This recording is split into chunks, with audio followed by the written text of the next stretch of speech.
Welcome to Compass for Your Life, and this is your host, Mary Ladybird, creator of Wonder Space.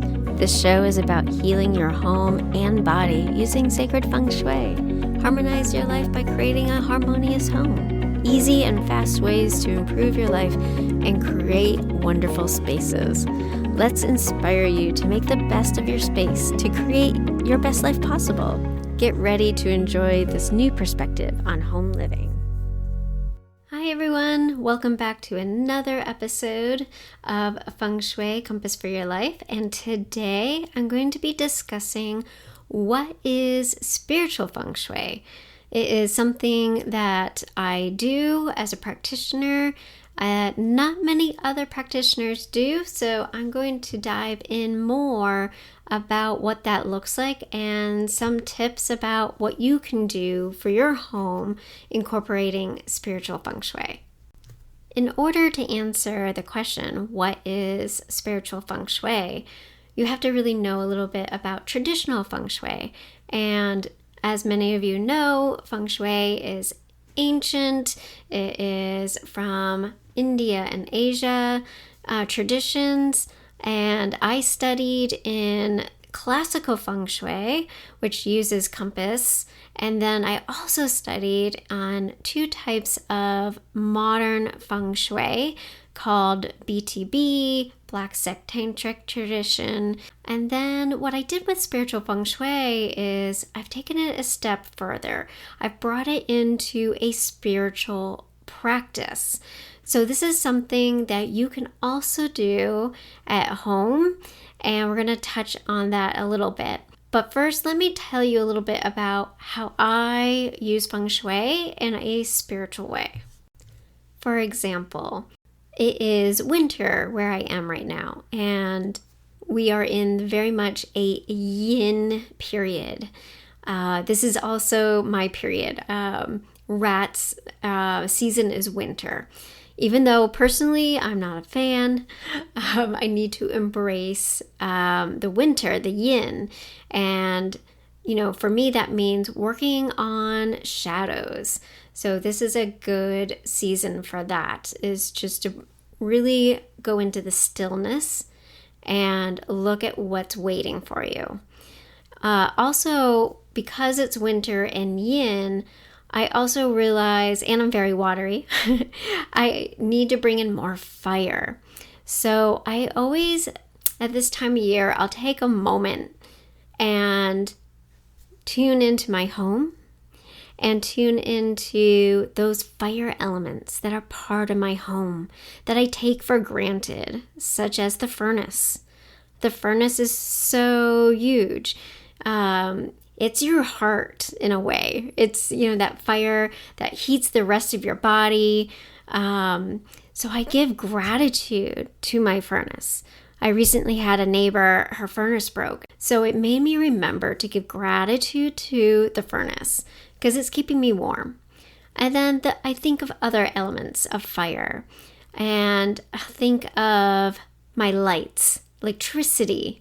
Having electricity is fire. It's lighting up my home. And again, going in and giving gratitude to that area. We don't want to forget actually using the element itself. So if you can have candles, you can light candles. And when I light candles, it reminds me to be meditative, to slow life down, turn off the TV, and come to my practice, my spiritual practice. You might want to do this as the seasons change. So on the equinoxes, start thinking about your home in different ways. So in the summer, you can look at all the water qualities of your home and so forth. It really brings a connection between yourself, your home, and your spirituality. By doing these exercises of noticing the yin or the yang of your home, it can also bring balance and connection, a deeper connection with your home. And as you know, the home is very connected to who you are and what's going on in your life. So having these connections can actually illuminate things that you need to see and things that you need to work on. We also don't want to forget about the seasonal effects and how fire can really help with seasonal depression. Next, I want to talk a little bit about my process as being a feng shui consultant and doing what I call spiritual feng shui. So when I work with a client, I, of course, look at all the traditional aspects of feng shui, the qi flow, the land, the positioning, everything that goes into it, the bagua, the 5 elements. And then after I've gone through that process, I go a little bit deeper. And I really sit with my intuition to see what is the home telling me.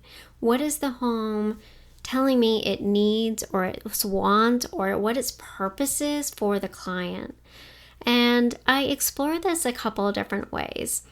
One way I work with clients' homes, looking at their floor plan, I use this as an energy map for the energy in their home and the energy of them.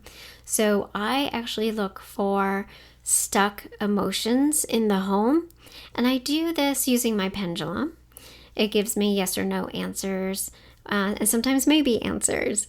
And so I look over the floor plan, and there might be some stuck energy that comes up that needs release. And this also can be stuck in furniture, in walls, and it gets stagnant. It's stagnant energy that needs to be cleared out. And then I also use the pendulum, and I look for different areas of the home where there might be some energy coming in that isn't so helpful. So I look for geopathic stress lines. I look for EMF. I look for something called black water. It's more like a toxic river that flows under your home. As I mentioned, I clear negative emotions or stuck emotions.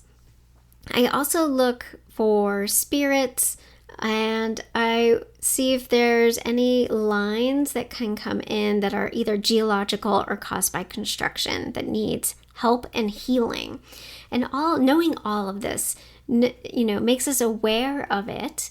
And we can now be like, oh, that's why I keep tripping on this stair, or that's why my dog is acting weird.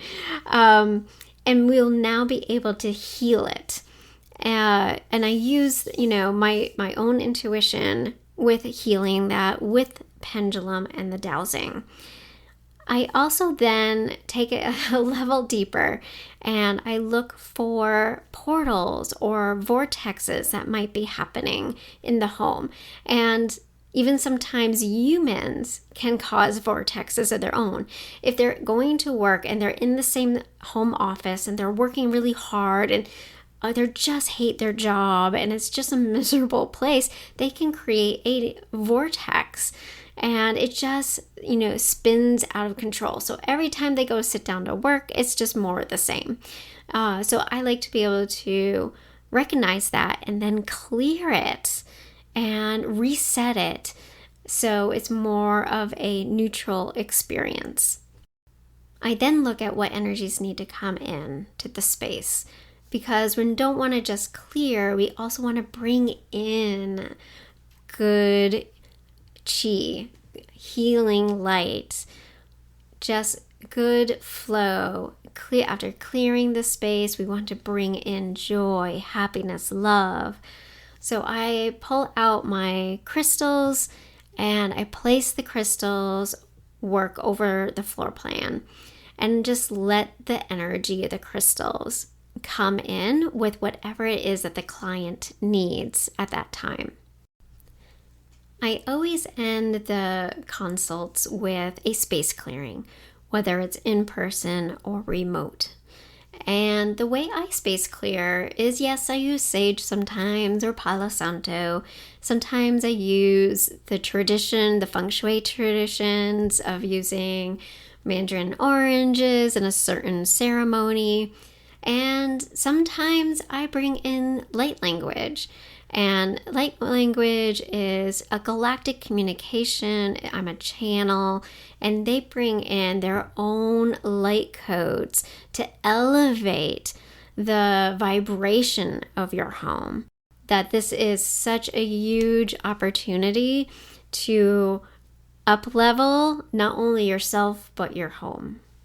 I get really excited about space clearing because I do feel like it's something that we always forget about, or we always think, oh, I just cleaned my window, my stove, I've done all the feng shui tips, which is amazing and great, and you need to do that.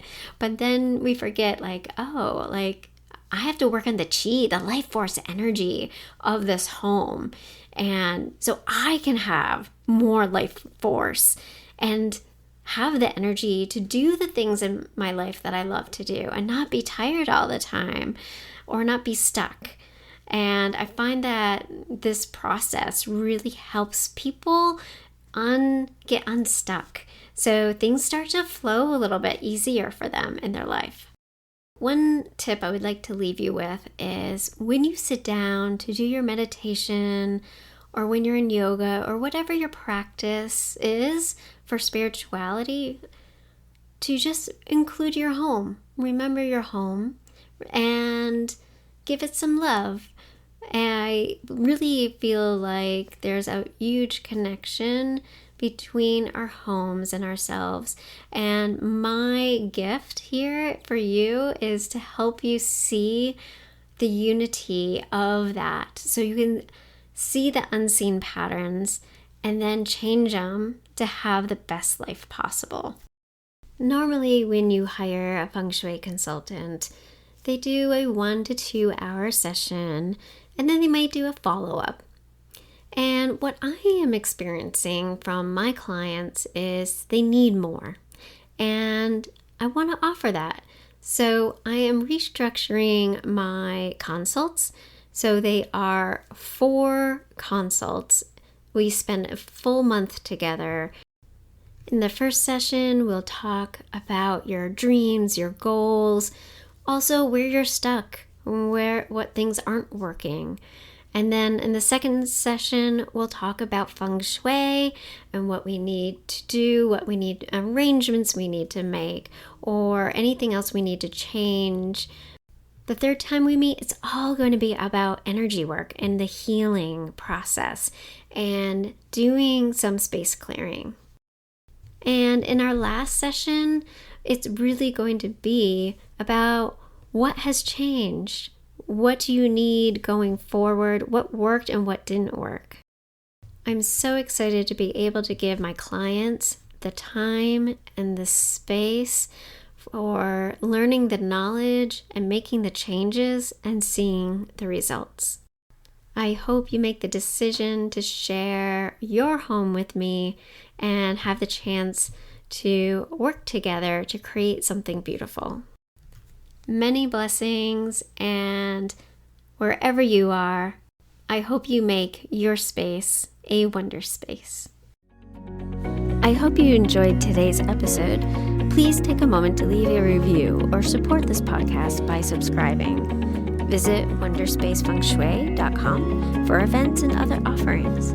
Thanks for listening, and see you in the next episode.